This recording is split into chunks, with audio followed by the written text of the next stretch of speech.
We're going to pick up where we left off at our last meeting. We want to take a look at the science or sorcery of martial arts, miracles, myths, and magic. If you will, bow your heads with me and let's ask the Lord to be with us.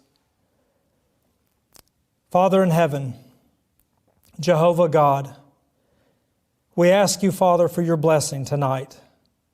And Father, we thank you for your blessing, for you have blessed us with all spiritual blessings in Christ Jesus.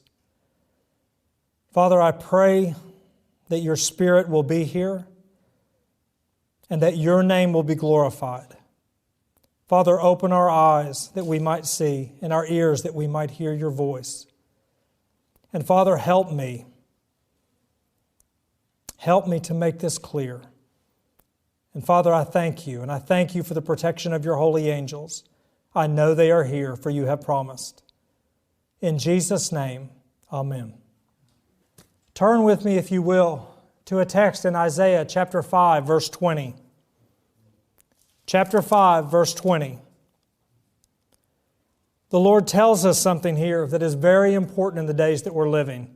He says, "Woe unto them that call evil good and good evil, that put darkness for light and light for darkness." We are seeing this happen everywhere. I know many of you that are out there, you can remember when you were young or when you were a child and things weren't the way that they are now.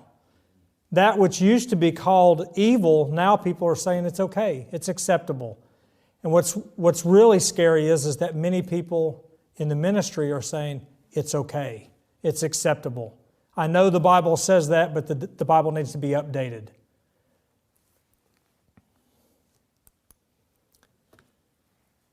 When we look at the martial arts, and when I say martial arts, I'm including a lot with that.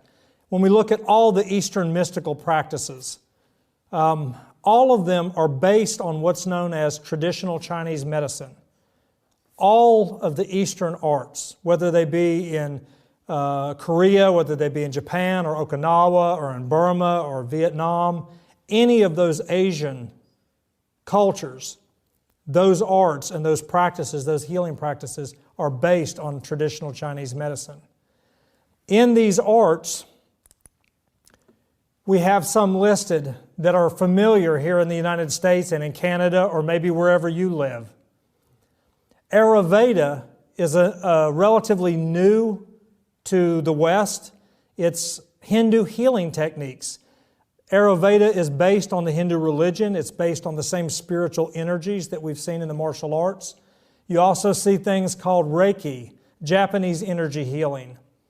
Reiki is a little bit, it's startling because the practitioners of Reiki, if you do research, they will openly admit that spirit guides are the ones that tell them how to help the patient. Now, when I was in the martial arts, after I made black belt, I became very involved in traditional Chinese medicine because it was about qi, it was about energy. So you wanted to learn anything that you could about this energy. No matter which field it was in, we knew it was the same energy. So I began studying in things like acupuncture and acupressure and qigong and tai chi.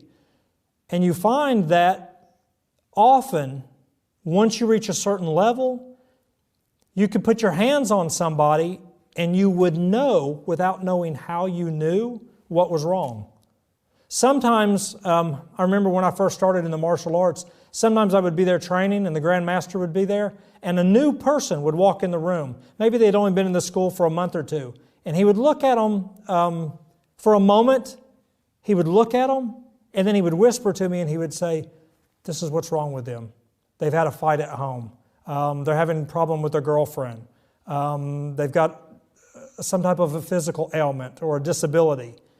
And I would always wonder, how does he know? I mean, he hasn't went up and asked them. I knew he didn't have a personal relationship with them yet. How does he know what's wrong with them? And then after I had been in the martial arts for 18 or 20 years, my students would come in and you would hear in your mind, you would hear what's wrong. You would know without understanding how you knew. We would put hands on somebody They would say, I'm not feeling well. And we would put hands on somebody. And you would say, you would get a picture sometimes, or you would get an impression in your mind of what was wrong. And then you would be able to tell them how to fix what's wrong through the Eastern mystical practices. Acupuncture is becoming very popular in the United States. Unfortunately, even many Christians are being drawn into this web of deception. One of the things that surprised me about acupuncture, most people think of acupuncture, well, they've got to put the needle in and they insert it into the skin, and that's going to relieve pain, or it's going to fix cancer, or it's going to fix your hormonal problems, or it's going to get rid of your migraine. Well, number one, the Bible says don't put any piercings in your flesh, period. God's Word says don't pierce the flesh intentionally. Secondly, after doing some study on this, I ran across an article by a pastor. And he had studied for many years specifically on acupuncture, trying to find out how is this working? Because a lot of people say it works. How is it working if it's not from God?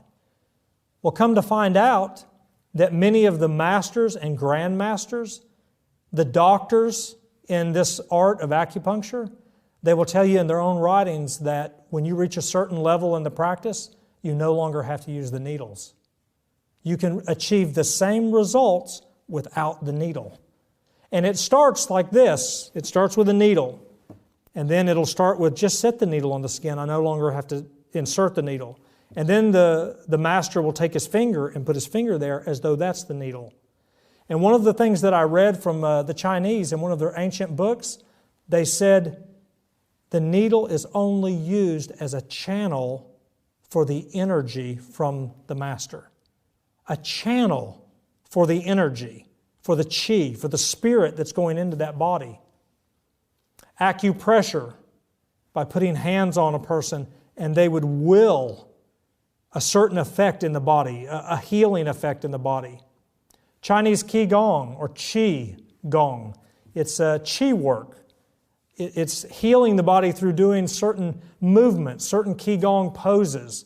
Often you would have to stand in a position like I showed earlier, like this, and you would tuck your hips, and maybe you would do a tree hugging. And you would stand here and you would meditate like this 20 minutes, an hour. Sometimes, like after I made black belt, our instructor told us, you have to get in a low horse stance. And you sit like this on a balance beam for an hour or 2 hours. And you can't move. Now, I cannot do that any longer. After just a few moments, you feel it. But when I was doing martial arts, we could do that for an hour with no problem. Iridology, the study of the eyes. When you do the research on the founder of iridology, you come to find out that he also had his influence from Eastern mysticism. Muscle testing and kinesiology. This is becoming rampant in the United States, and I'm sure it is here in Canada as well. Muscle testing, they'll often tell you to hold your hand out. And they'll tell you to hold an herb up to your thymus gland, and then they'll push down on your arm. And if the arm goes down, then that means the herb's not good. But if your arm is strong, then they say, well, that herb will work for you. Your body likes that herb. I remember the first time I had somebody do this on me, I was still in the martial arts, and I told him, I said, how does my body know which herb it likes and which one it doesn't like? And he said, because there's an electromagnetic attachment there. He said, it's like an energy. And when he said energy, that's what caught my attention. I said, what type of energy? And then I told him, I said, I've been in martial arts for all these years. I said, I know about energy. I said, are you talking about electric energy or are you talking about spiritual energy? And he got quiet and he wouldn't go into any detail. Muscle testing does not work if you say a prayer and you bind the spirits from having any influence. They'll also do the thing with the fingers. They'll say, hold your fingers together. And the practitioner will take his fingers and try to pull your fingers apart. If the herb is strong, then the fingers won't come apart. But if the herb is not good for the body, then the fingers come apart easily. What happens is, though, is there's a low-grade form of hypnosis. You have an instructor or a doctor, someone who you look up to, you trust. He's got lots of wall charts, diagrams. He's got certificates. He's somebody that you believe in. And he tells you what's going to happen. He tells you, when he looks into your eyes, I see in your right iris that you've had kidney problems. And you think, I didn't tell him that. How does he know I've had kidney problems? Or he says, I see that you've got a potential for cancer. Does your mom have cancer? And you go, how does he know that? And Christians are saying, he knew what was wrong. It has to be of God. What they don't realize is that the spirit guides are the ones that are impressing these doctors and these practitioners with that knowledge. They don't even know how they're getting that knowledge. The Bible tells us we have one place that we can go for truth. To the law and to the testimony of His Spirit. If they speak not according to this word, it is because there is no light in them. Whenever you go to a practitioner and you feel unsure, that's the first sign. The Bible says, whatsoever is not of faith is sin. Romans chapter 14.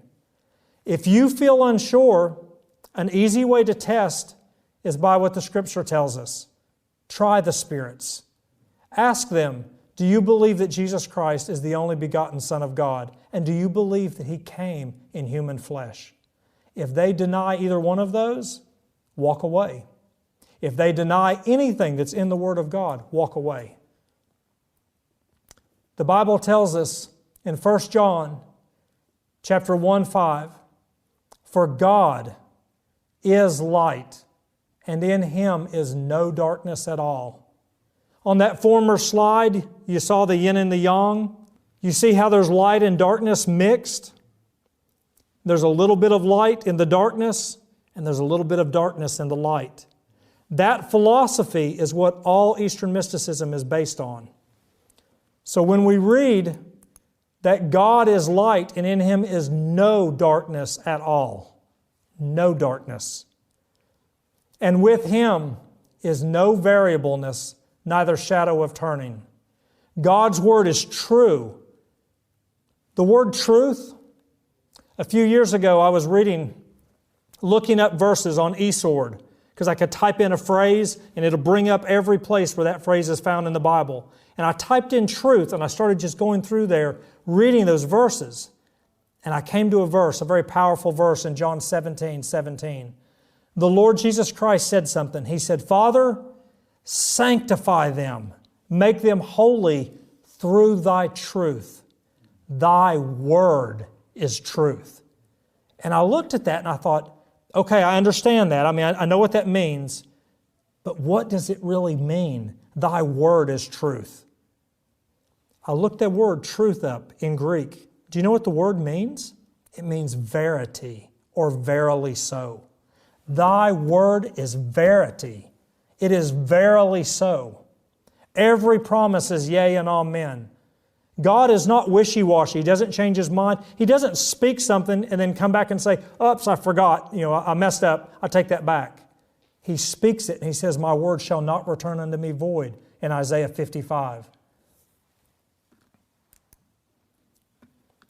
We know that we are living in the last days. We know from the signs around us that we're living in the last days. And we have been given a promise in Revelation chapter 14. John said, I saw another angel fly in the midst of heaven, having the everlasting gospel to preach unto them that dwell on the earth, and to every nation and kindred and tongue and people. Now I want to pause here for a minute, and I want us to look at that just for a second. This angel, this begins the three angels' messages of Revelation 14. What does the three angels' message begin with? The everlasting gospel. The first thing that God sends into the world is the glad tidings. What glad tidings? That He's faithful and He cannot lie. That His word is verily yea and amen. That every promise He's made is in Christ Jesus, yea, and amen. It is verily so. And this angel says with a loud voice, fear God and give glory to Him, for the hour of His judgment is come. This message that's going to the world in the last days, this is the same message that swept the world 2,000 years ago. Jesus came and spake unto His disciples after His resurrection on the day when He was going to ascend back to His Father. And He said, all power is given unto me in heaven and on earth. Go ye therefore into all the world and preach or proclaim the glad tidings to every creature. How many Christians can you ask and they say, I know what the gospel is. Well, what's the gospel? Jesus died for our sins. Okay, is that glad tidings? What does that mean personally? He told us all power in heaven and on earth is given unto me. When I was younger, like a year ago, 3 years ago, I used to struggle with that because I was like, Jesus came to the earth. He went back to heaven. He's the same now as what He was then. And then I started realizing something as I read. He didn't go back to heaven as the Son of God alone. He went back to heaven as the man, Christ Jesus. What Adam lost in sin in Eden, Christ regained. Christ is the second Adam, the last Adam. When He ascended to the right hand of His Father, it was as the man, Christ Jesus. He is verily God and He is verily man, united as one. He tells us to proclaim the glad tidings. And then He says something. For he that believeth and is baptized shall be saved. This is important. We need to understand what the word saved means, what salvation means. Look that word up. There was one day when I was reading in my Bible and I came across that word. It says, whosoever believes on the Lord Jesus Christ shall be saved. And I had to pause. I was like, okay, so one day I'm going to get to go to heaven. And the Lord spoke in my heart and He said, Eric, look the word up. You're missing the gospel. The word salvation and saved in Hebrew and in Greek means 5 things. It means delivered, rescued, set free, healed, and made whole. That's why Jesus in Luke chapter 4 said, I came to set the captives free, to heal the brokenhearted, to restore sight to the blind. He came 2,000 years ago to do that. And now, at the end of the world, He wants us to go and tell the rest of the world the glad tidings, that you can believe every promise He has made to you. Mark chapter 16, Mark records the same words of Christ, the same discourse right before Jesus went back to heaven. But listen to what He says. These signs shall follow them that believe. In my name shall they cast out devils. They shall speak with new languages. They shall take up serpents, and if they drink any deadly thing, it shall not harm them. They shall lay hands on the sick, and they shall recover. Can we believe God's Word? Can we believe that Word? When I looked there and I said, they shall take up serpents. What does that mean, to take up serpents? When you look in the Greek, it literally means to loose the hold of. Serpents that have bound people in sin and transgression. Do you remember when Paul was there in the book of Acts and that serpent came out of the fire and latched onto his arm? What did Paul do? Was he afraid? Do you know what he did? He took hold of it and he threw it into the fire. Do you know what I used to think? I thought that was a miracle. Paul just out of nowhere decided he could do that. Paul did that based on faith. Because in the Gospels, Jesus told us, I give you power over serpents and scorpions, and nothing shall by any means hurt you. Paul knew what Jesus had promised, and he believed Him. And because he believed, he walked and lived by faith. Satan now, in these last days, is going to try to counterfeit what he knows the Lord is going to do through His people. This is a quote from a very popular book, The Great Controversy. Listen to what the writer says under the inspiration of the Lord. Servants of God with their faces lighted up and shining with holy consecration will hasten from place to place to proclaim the message from heaven. What message? The glad tidings. By thousands of voices all over the earth, the warning shall be given. Now look at these words. Miracles will be wrought. The sick will be healed. Was that not what Jesus promised us in Mark 16? And signs and wonders will follow the believers. You have to believe God's Word before His Spirit can work in you. So how do I get to the place where I believe? Romans chapter 10 verse 17 says, faith cometh by hearing, and hearing by the Word of God. So you open up the Word of God and you read those promises. And as you read those promises out loud, His Spirit, which is in those words, comes into you and fulfills God's Word in your life. Satan also works with lying wonders, even bringing down fire from heaven in the sight of men. Thus the inhabitants of the earth will be brought to take their stand. Do you understand? God's people are going to be working miracles, true miracles, under the power of the latter rain. Under the power of the latter rain. Satan will be counterfeiting those miracles, and he'll be claiming an anointing as well. And it says the inhabitants of the earth will be brought to take their stand. This is the same thing that Elijah said when he said, choose ye this day whom you will serve. It's the same thing that Joshua said. Which God? Choose. Choose. Satan is a diligent Bible student. He knows that his time is short, and he seeks at every point to counterwork or counterfeit the work of the Lord upon this earth. It is impossible to give any idea of the experience of the people of God who shall be alive upon the earth when celestial glory and the repetition of the persecutions of the past are blended. Do you know the Bible says the earth will be covered in darkness? But that's what's going to make God's people shine like the sun. They will walk in the light proceeding from the throne of God. By means of the angels, there will be constant communication between heaven and earth. Do you understand now why the Lord tells us in 1 John to test the spirits? There's going to be angels that are speaking to God's people.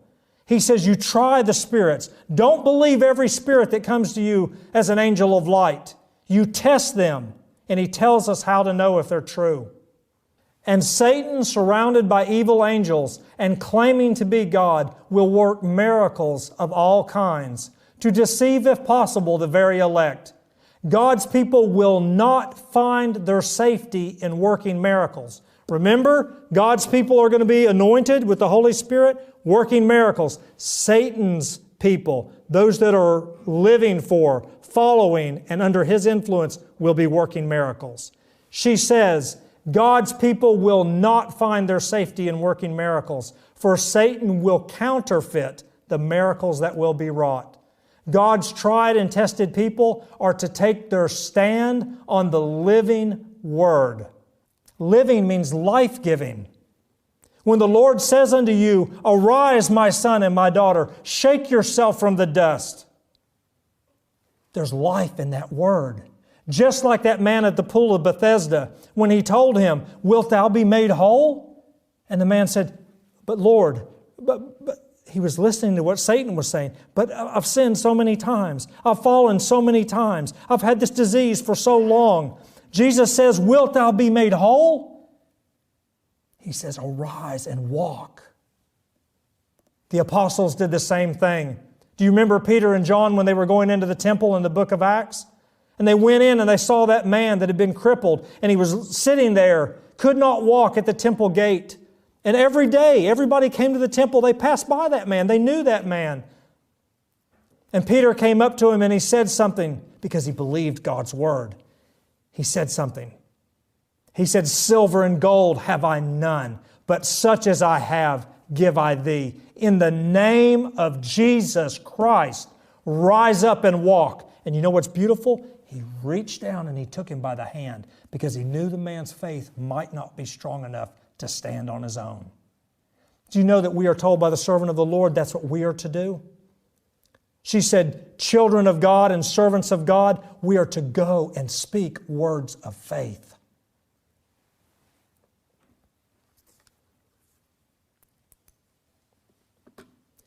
These miracles that are taking place, Satan is doing everything that he can to prepare the world through television, through Hollywood, through entertainment, through media, through games, through literature, and through science. This is Scientific America. Look at the cover of that, the brain's dark energy. When you look at that picture, does it give you a feeling of righteousness? Listen to this quote from Xing Ming, a martial artist and author. He says, the purpose of refinement of consciousness, the refining of consciousness through the martial arts, is to develop the latent abilities of the human body and brain. He's telling us that we've already got these abilities in us if we'll just develop them through the martial arts and Eastern mysticism. To cultivate supranormal capabilities in the human body and supranormal powers of consciousness. I want you to think back to Genesis chapter 2 and 3. Have we not heard those same words before? You have within you divinity already. You only have to develop it. Moriya Ueshiba, the founder of Aikido, said, everyone has a spirit that can be refined and a body that can be trained in some manner, a suitable path or way to follow. You are here to realize your inner divinity and manifest your innate enlightenment. This is the founder of Aikido.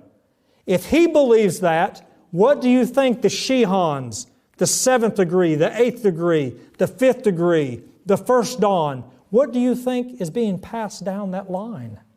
If the founder is teaching that to his masters, and his masters are teaching that to those disciples, and those disciples are teaching it to the students, and those students are helping your son and your daughter, what spirit do you think is being passed?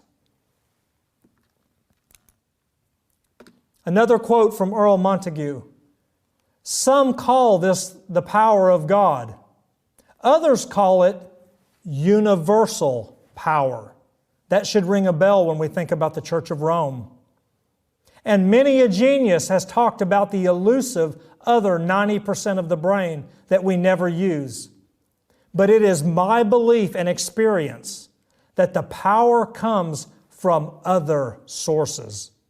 From sources around the body, but yet very close to it and attached to it. In traditional Chinese medicine, it is called Shen, or spirit. And this is the power that we are able to tap into, to change our physical circumstances, to stop others from attacking us, cause others to do what you wish them to do, just as long as it is positive and good. Do you know that this energy is being taught throughout the world, not just in the martial arts right now? It's being taught through all sorts of corporate, motivational speakers. This concept of yin and yang, the concept of yin and yang, where this power it comes from.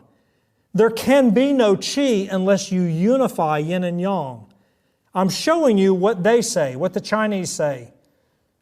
Yang is known as positive, male, daytime, sunshine, active, logical, hot, hard, like bone.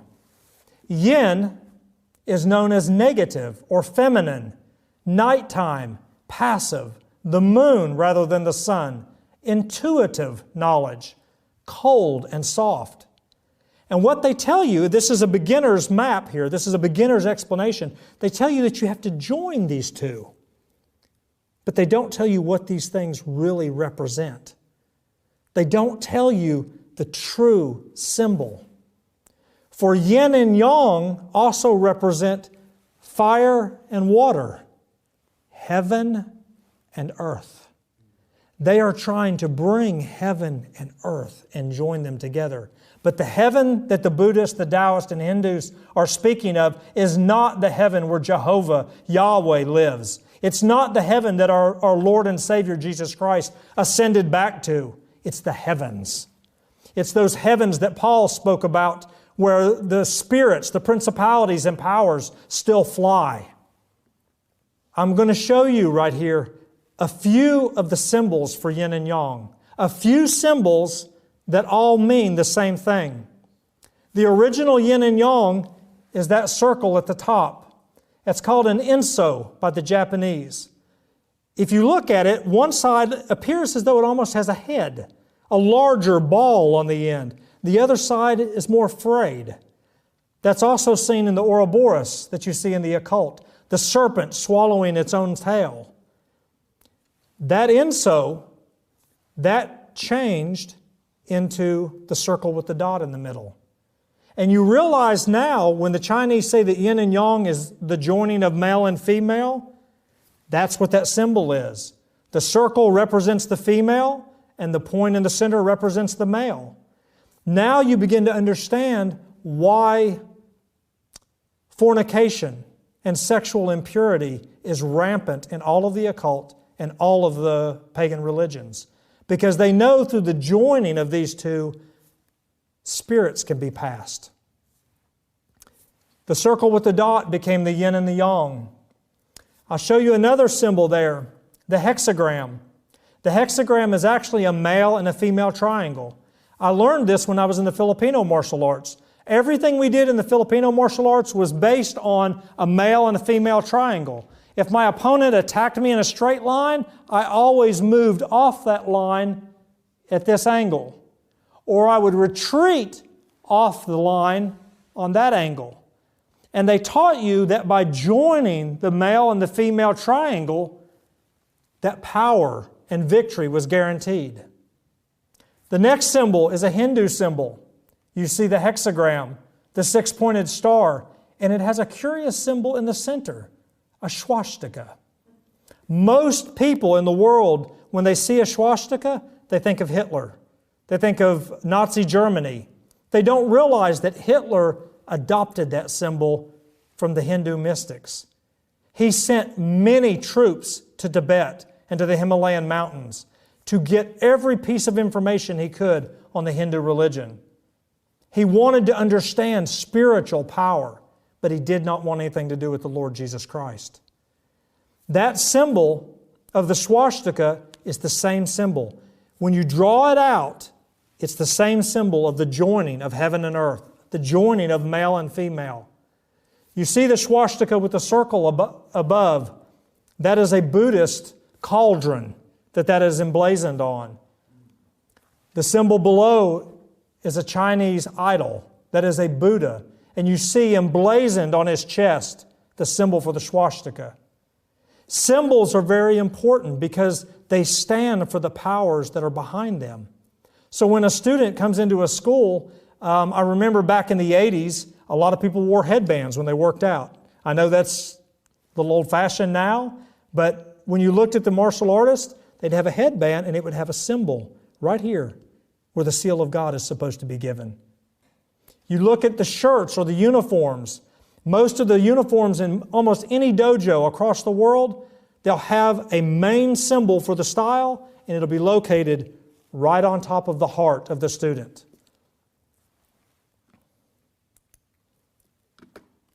This is a quote from General Albert Pike. He was a Civil War general. He wrote the book, Morals and Dogma. Many people that are out there watching and listening tonight may be familiar with that book. But listen to what he said and compare that to what we have just heard from the martial artist and the Eastern mystics. He says, yes, Lucifer is God. And unfortunately, Adonai, which we know as Jehovah or Christ, is also God. For the eternal law is that there is no light without shade. There is no beauty without ugliness, no white without black. For the absolute, and you see that word absolute? That's capitalized because that's what they call God. the great architect of the universe. For the absolute can only exist as two gods, darkness being necessary to light. Do you think that he came up with that from Freemasonry, or do you think Freemasonry borrowed that from the Chinese, the Hindus, and the Buddhists? It's amazing to me because many people will say that. When they see the yin and the yang, they say, well, you have to have night and you have to have day. You have to have hot and you have to have cold. And I read something, and I can't nail down for sure who the author was. But it's reported that it was written by Albert Einstein. But the quote, and you can find the full quote on our website, it was about a boy in a classroom, a young man. And the professor was teaching this idea of you have to have both. You have to have light and darkness. One can't exist without the other. And he brought something out that I found very fascinating. He said, Professor, excuse me, there is no such thing as cold. It doesn't exist. And the professor said, that's ignorant. I mean, what do you mean? Of course, you know when it's cold. And he said, sir, the lowest temperature that can ever be read is like 350 or 352 degrees below zero. They can't go any deeper than that. There's a set number and they can't go any colder than that. What would stop them? He said, when you look at heat, heat is immeasurable. It continues in that direction. Cold, therefore, is just the absence of heat. Darkness, therefore, is just the absence of light. They are not equal. I talked to you a few moments ago about this ideology, this power to influence your circumstances, to influence and control other people. And they say that it's supposed to be used for good, but who decides what's good? If they walk away from the Word of God, who says what is good, what is right? This lady, Oprah Winfrey, over the last 10 or 15 years, she has interviewed and hosted on her show more New Age teachers than I can name. If you do the research, you'll find that she's teaching the same thing. She's teaching a belief that we are God, that everyone has God already in them. If everybody has God or deity in them, why do we need Jesus Christ? If we just have to develop this innate energy that's within us, why would we need a power outside of and above ourselves? The other man, Tony Robbins, this man is very, very big in the corporate world. They are hosting huge meetings and conventions with this man. You see some of his advertising, Unleash the Power Within. I've actually seen film footage on YouTube of him taking Oprah Winfrey as well as hundreds of other people and training them how to walk through coals of fire. And you think, what does this have to do with corporate America? What does this have to do with self-esteem and self-confidence and self-defense? And he tells them, if you can do this, you can do anything. You see, you have the power already within you to walk across these coals of fire without being burned. You know, I always wondered, I was like, why is that such a big deal in the Asian cultures, in the Hindu and the Eastern cultures, and other cultures around the world that are pagan in their ideology? Why is walking on coals of fire such a big goal? Do you know the Bible says so? In Ezekiel chapter 28, it talks about Lucifer before he fell, and it says, you walked up and down in the midst of the stones of fire. It is Lucifer, it is Satan that is inspiring these people to do this. Look at this quote from Tony Robbins. Success is doing what you want, when you want, where you want, with whom you want, as much as you want. This is a man that is training people, even pastors, all over the United States, all over the world. He's been to visit presidents and countrymen. Listen to what he said, then look at the quote from Aleister Crowley. Do as thou wilt shall be the whole of the law. Desire is the greatest law, whatever pleases you. This is a counterfeit of the last message God is going to give to the world. The message of righteousness by faith. They are teaching through A Course in Miracles and through this video that came out a number of years ago called The Secret. And they've had more videos that have followed. This is being placed into the hands of leaders and teachers and country politicians and men and women that have influence. And they're telling you that if you speak it, you can claim it. If you want to be wealthy, start saying, I'm wealthy, and it'll come to you.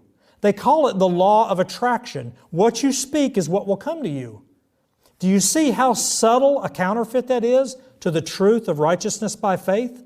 God's Word says, speak my words. Speak my words, not what you want, what I want. It says in Romans chapter 10, verse 8 through 13. I'm going to turn there real quickly. This is one of the most powerful passages in Scripture. Romans chapter 10, verse 8 through 13. It says, what saith it? What saith righteousness by faith? The word is nigh thee, even in thy mouth and in thine heart. For out of the heart the mouth speaks. That is the word of faith which we preach. That if thou shalt confess with thy mouth that Jesus is Lord. The word Lord means sovereign, king. If you will confess with your mouth that Jesus Christ is the sovereign king, and if you believe in thine heart that God hath raised him from the dead, thou shalt be delivered, set free, healed, and made whole. For with the heart man believeth unto righteousness, and with the mouth confession is made unto salvation. So if I can find a promise that God has made to me in His Word, and I know that every promise He has made is yea and amen in Christ Jesus, I can claim that promise by faith in God. By faith that He will do what He has promised, just like Abraham did. Listen to this statement from early writings. I saw the rapidity with which this delusion was spreading. A train of cars was shown me, going with the speed of lightning. The angel bade me look carefully at this train. I fixed my eyes upon the train. It seemed that the whole world was on board, that there could not be one left. Then said the angel, they are binding in bundles ready to burn. Then he showed me the conductor of the train, who appeared like a stately, fair person, and whom all the passengers looked up to and reverenced. I was perplexed, and I asked my attending angel who it was. He said, it is Satan. He is the conductor in the form of an angel of light. He has taken the world captive.